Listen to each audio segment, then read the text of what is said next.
So the latest report came out in December, and it was so comprehensive. It's about 500 pages.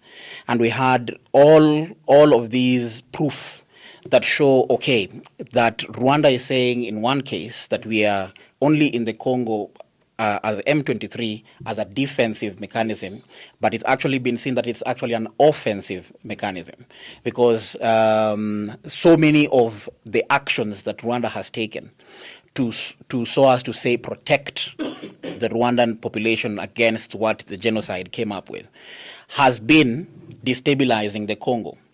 And the biggest destabilizer that is not local has been the M23. And M23 has been the biggest recipient of political, military, and financial support, not just from local actors, which we know there are none. It is mostly from Rwanda. So I understand that we like African countries to succeed. We like when we have prosperous African countries. However, not at the expense of another African country. President Kagame is a key stakeholder in the conflict that is happening in the Congo. I don't think there is any African country, any African president that has inspired hate and love in equal measure, if you may. Do you think if this kind of hate and love is because of his actions in the Congo?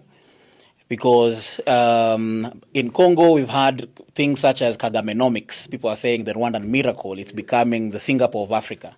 But on this other side, everyone is castigating President Kagame for being a sellout or the black face of imperialism in Africa. Why do you think this is so?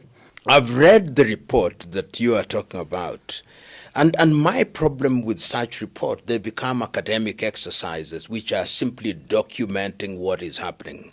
When I talk about fact-finding mission, it must be supported by a body such as the AU. It must be supported by the UN, so that the report is prepared for consumption and action. If you merely document, then what you are doing is that you are, as it were, fanning the fire, because the Rwandese will say, well, that is your own, you've been sponsored by so-and-so. So even no matter how factual you are, you will be dismissed. One of the things and one of the ways to consume these reports is to go to the next level.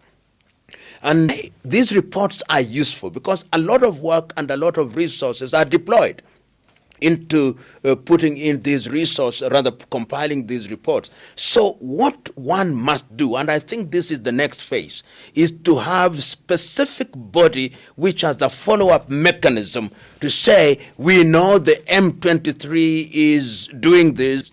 So going forward, and this is what I would want an organization such as yours and all friends of goodwill listening and of course participating, what is the next step in terms of giving practical meaning to a report such as this?